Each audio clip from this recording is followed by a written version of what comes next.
Ni kweli nimesikia mkuu walioyatoa, lakini labda nilikuwa najaribu kuchukua hints kidogo ambazo walikuwa wanazungumzia, hasa zile zilizobezi upande wa wetu sisi. Nianze na hili la kwanza ambalo wamesema askari hatuna ushirikiano na askari wenzetu ambao wamestaafu. Sijajua, lakini ninachokijua miongoni mwa vitu ambavyo tunavifanya, hakuna watu ambao wanapenda ushirikiano kama majeshi. Majeshi siku zote akitambua kwamba huyu ni askari mwenzangu, huwa wanapenda sana kushirikiana.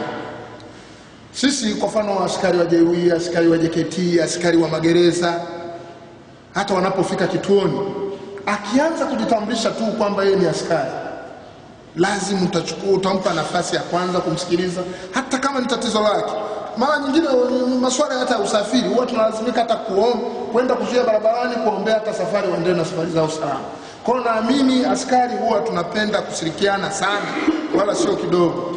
Labda itokee bahati mbaya, unajua kwenye kundi la watu wengi inawezekana nikatokea askari mmoja akamjibu sivyo, lakini katika maadili yetu ya kijeshi, unapomwona askari mwenzako weza mstaafu au yuko kazini, lazima mshirikiane kutatua hilo tatizo. Hata tunapoenda kukamata wahalifu vijijini, tunapokuta kuna askari kule kijijini, ni lazima ndio huwa tunakuwa naye katika ushirikiano wa kina, kusaidiana naye katika kukamata huyo mhalifu. Hilo la kwanza. Lakini amezungumzia pia swala lingine la kutoa siri kwa askari. Askari yeyote katika miongoni mwa maadili yetu ya kazi haruhusiwi kutoa siri iliyoletwa na mwananchi, bila kujali ni askari aliyetoa siri, aliyetoa taarifa au ni mwananchi wa kawaida. Siri huu inapokelewa na kuhifadhiwa kwa siri pia. Sasa kuna baadhi ya watu wachache watoa siri, unaweza kukuta yeye mwenyewe kwa kugamba virabuni ametoa siri, ameenda kutoa siri kwa lengo lifanywe kazi, lakini baada ya kupata pombe kidogo, tunao hao, anaamua kuianika mwenyewe mitaani. Nalo lipo, lakini aliyepata nafikiri labda hii siri imetoka polisi. Hapana, polisi moja ya maadili tulionayo ni kutotoa taarifa ya mtoa siri. Maana wanajua kabisa adhabu yake ni adhabu gani, ni kali. Na mara nyingine ukiona mtu unayetaka kumpa taarifa kumwamini, ni nzuri tu uende utoe kwa kiongozi wake. Kiongozi ndiye ataamuru waende kufanya kazi bila kujali, bila kumpa taarifa nani alitoa hiyo taarifa. Ukiona humwamini, wako katika kundi, siwezi nikataa kwamba wote ni perfect, wote ni sahihi kiasi gani. Kuna watu ambao wanaweza ni askari sawa, anaweza kama mitaani amekunywa pombe zikimzidia akaamua kufanya kitu ambacho sio sahihi. Katika jamii yoyote ile watu aina hiyo wanaweza kawepo. Lakini ukiona umwamini, ni nzuri ukaenda kutoa taarifa kwa mhusika. Lakini lingine nitaka nizungumzie umiliki wa silaha. Kuna kiongozi hapa, kuna askari mwenzetu mmoja hapo amezungumzia masuala ya yeye kumiliki silaha. Silaha nazo zina maadili jamani. Zina maadili makali vibaya sana. Ni wakati gani unaweza kutumia silaha yako? Na ni mtu gani tuanza tukampa awe na silaha? Lakini sitaki nizungumzie, nilikuwa namsikiliza yale anayoyapata kero na kuomba kwake silaha. Silaha zina miko, na kama kawaida silaha ukiitumia vibaya kidogo tu, uhai wa mtu upo mashaka. Yaani umeshatoa roho ya mtu. Kwa utunzao na nini, umiliki wa silaha na matumizi sahihi ya silaha yanahitaji umakini vibaya sana. Na najua nyinyi ni askari, mnajua matumizi sahihi ya silaha yapoje. Kwa hiyo kwenye silaha naomba muangalie kwa makini. Naenda haraka kidogo kwenye hints vyangu ndivyo vidokoa. Kuna lingine ambalo wamelizungumzia mwingine ni kuhusu masuala ya mimba. Hao wazazi, tuna kesi nyingi kwetu kule polisi ambazo na mimi nilitaka niwaombe tushirikiane askari wenzetu kuwaelimisha. Najua tatizo lingine ni swala la elimu. Mwanafunzi katoa mimba na aliyetoa mimba wanakula njama na wazazi wa mtoto wa binti wa kike aliyepewa mimba. Askari tujaribu kutoa kule elimu kule kijijini. Hajui kwamba anamwangamiza binti yake maisha yake ya baadaye. Yeye anashawishiwa kwa hela ndogo ambayo itatolewa kwa muda huo, kwamba kuna kiasi fulani kijana wa fulani tunafanyana hapa kijijini kashampa mimba, basi kuna lugha moja sijajua huko inaitwaje, wanaita kuchukua kidogo kile kinaitwaje, kuchukua hela kwa ajili ya muondoe ile kesi. Kule Kilimanjaro wa nani wa pale walikuwa wanaita nimesahau na terminology yake inaitwaje. Kuna kajina kanaitwa, wamekutana wazee wakaongea wakakubaliana, basi hiyo kesi hapa polisi mtahangaika vibaya sana, hawatakuja kutoa ushahidi. Zipo nyingi wala sio kidogo, lakini unakuta hawa ndio wanaochangia watoto wao kupewa mimba kama tutakubali. Lakini kama tutakomaa, yeyote atakayempa mimba akafungwa na jamii kaona amefungwa, wengine hawataiga na hawatafanya hilo. Niombe hilo tusishirikiane kulipiga vita. Kwenye masuala yetu ya majalada, nimezungumzia masuala ya majalada kwamba mtu akiletwa polisi hapa pale anapotaka kudhaminiwa, dhamana ni bure, dhamana ni haki ya mtuhumiwa. Labda kuwepo na sababu, kuna baadhi ya kesi ambazo hazina dhamana zikiwemo dhamana, lakini hizi kesi zingine za kawaida hizi, kama kuna askari anakuomba hela kwa ajili ya kumdhamini mtu, hilo ni kosa la jinai. Muone kiongozi wake, viongozi wako. Lakini kama unataka kumdhamini mtu wako, ameshahojiwa, labda kesi yake kwa mfano kuna watu tunakamata, lakini tuhuma yake labda amebomoa nyumba ya mtu, labda tumemhifadhi pale lock up kwa lengo baadaye twende tukampekue. Kunakuwa na sababu za aina hiyo, kwamba labda hatujamtoa adhaminiwe kwa sababu bado hatujaenda kumpekua. Kutoka kwake anaweza kuenda kupoteza kielelezo. Hii inaweza kuwa sababu mojawapo ya kutompa dhamana.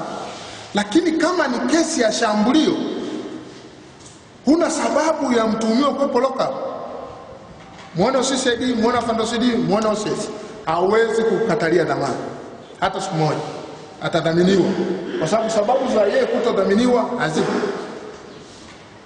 Na lingine inawezekana ikawa ni haraka tu. Unajua mara nyingine mimi nimeangalia wananchi, sijajua, na ndio maana huwa na mara nyingine kwenye vikao huwa anahudhuria. Mtu katoka kukamatwa, hajahojiwa bado, labda ameletwa lock up saa 11 jioni, kuna uhaba wa askari au mpelelezi wa jalada ametumwa kwenye kazi nyingine. Kwa zile tunaita procedure halali za yeye kuwepo lock up au hatua zile halali za yeye hazijakamilishwa, kwa maana kuhojiwa na yeye. Maana huwezi kuweka lock up afu katoka bila kuhojiwa. Sasa anayetaka kuja kumdhamini utakuta ana haraka ya kumtaka mdhamini. Yeye akaanza kumshawishi askari, afanye au askari wetu nao nina chochote nipe nani. Sasa unakuta wewe uliyekuja ndio uliyeshawishi huyu askari amdhamini. Na kumbukeni na masuala ya rushwa, wewe uliyetoa na aliyepokea wote ni watu wa aina hii. Kama ni kufunga wote mtafunga, lazima hilo tuwaambie wananchi, kwa sababu unamshawishi askari. Pengine kuna sababu za msingi, huyu mtu amewekwa lock up kwa sababu hajaenda kupekuliwa kwake. Tukimtoa vile vitu alivyotegemea twende tukapekua, vitakuwa vimepotea, au bado hajahojiwa kwa sababu muda ulioletwa ni mfupi, au askari aliyestahili achukue ile jalada hayuko, ametumwa kwenye majukumu mengine. Wewe nyumu kangangania hata kwa askari mwingine kumshawishi wawasiliane na huyo askari mwingine ambaye hayuko, ukatoa hela, ni kosa. Kwa hiyo swala la dhamana ni haki ya mtuhumiwa, ni bure. Asija akasema kuna mtu yeyote kwamba kuna haki eti au kufunga jalada. Labda watu walishambuliana, kesi imeenda kule, wazee wameitana, kwa sababu ni kesi nyingi hapa naziona ni za ukoo, ni za ndugu, wamegombana, labda ni ugomvi mdogo na ugomvi mwingine ni ulevi. Wazee wakawaita wale vijana wakaonya, kwa nini mlifanya 1 2 3? Okay, wakakubaliana kwamba kama ni hivyo basi huyo kijana nimemsamehe. Enda nimuumiza akaamua kumlipa matibabu, wakakubaliana. Swala la mtu mlalamikaji kuja polisi na kuomba jalada lake lifungwe ni haki yake. Hata mahakamani utalazimisha mtu apeleke mahakamani wakati aliyelalamika anasema nimeamua nimsamehe? Hata hakimu huyo sidhani ni tatizo. Kwa hiyo swala la kufunga jalada ni bure, wala halitaji hela. Nimeliona hilo na hawa mgambo wetu. Of course kazi ya mgambo ni ya kujitolea. Kuna hizi sheria za vijiji unakuta watendaji nao wametengeneza Lakini sio hizo kama alizolalamika mmoja hapa, kumtuma askari mgambo aende kumkamate mtu, alafu unakuja kumtoza 30,000 mwananchi. Huyu mwananchi unakuta milima madebe mangapi akauze mpaka aje atoe 30,000. Of course unakuwa unamuonea, unamwangamiza. Hata kama utamuomba mgambo huyu kwamba atakuchukulie, kwa angalau viongozi wale vijiji, japokuwa kisheria haipo, ila kama kuna ubinadamu wanafanya huo kwamba 3,000 tukupe kwa kukamatia mtu yuko polini sehemu fulani, lakini sio kwa kumtwanga kwa hii bei. Askari mgambo ambaye tumesisitiza kwamba umeomba kujiunga na jeshi la akiba, utatumikia nchi hii bure. Kazi ya askari mgambo ni kujitolea. Mtu anakuwa na uzalendo na nchi yake, atumikie nchi yake. Lakini kwa kuangamiza wananchi kwa bei hizi mnazosema, hizi haziruhusiwi kisheria. Na hata kama kuna watendaji wenye vitu wa vijiji wanaotoza hela kubwa kiasi hichi mwananchi, basi tafika mahala ndio maana wananchi wanaweza katendewa kitendo ambacho sio sahihi, ila kwa kuogopa kwamba nikienda ofisi ya kijiji wakanitoza faini kubwa kiasi hiki, anaamua kuvumilia ndani kwa sababu hela hana. Atafanyaje sasa? Sasa huo ni ukiukwaji wa haki za binadamu. Mimi nafikiri ukiona hujatendewa haki, njoo polisi. Ukiona polisi kuna viongozi wetu. Yupo CD. Imeshindikana kabisa na CD analeta mabashaji. Yupo mkuu wetu ambaye ndio mkuu wa wilaya, ndio mwenye wilaya, atamtuma CD akafanya hiyo kazi. Kwa hiyo mimi niombe mwe mnawaelimisha wananchi pia haki zao za msingi. Na hata hapa kituoni unaweza kukuta mwananchi amekuja, ameishia ameonana na constable mmoja pale, inawezekana katendewa sivyo, lakini hajui kwamba nisipotendewa haki na huyu, hana kiongozi wake huyu, niende kwa kiongozi wake. Sasa hilo linakuwa ni tatizo kidogo katika vikao vyetu, labda vikao vyetu vya huko kijijini tuwe tunajaribu kuelimisha wananchi, kwa sababu nyewe ni wazoefu wa kazi za askari. Ni nzuri hata mnapokuwa kwenye mkutano ya vijiji kuwapa elimu wananchi katika masuala mazima ya ulinzi. Ni wajibu wao kulinda.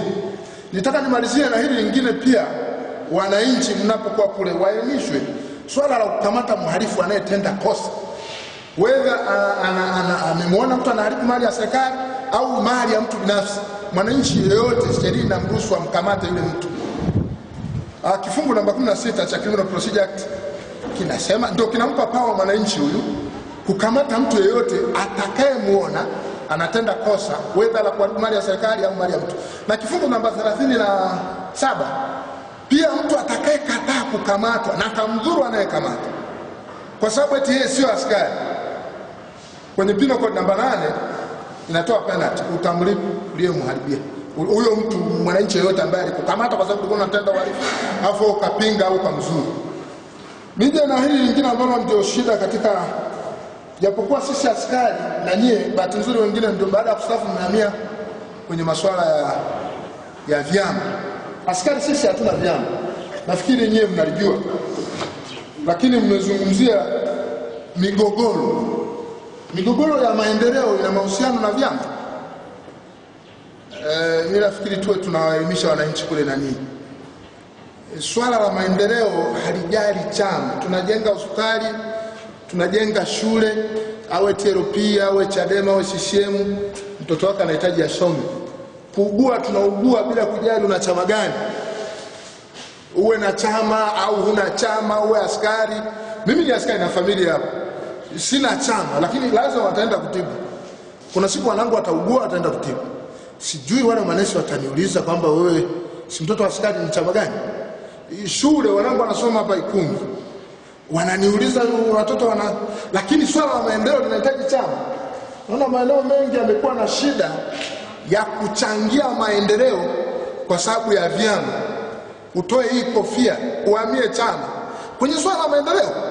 Tuwaelimishe wananchi. Swala la maendeleo halina machama. Swala la maendeleo halihitaji ni mtu yeyote anahitaji maendeleo. Nisiongeze sana, niombe nishia hapa sana.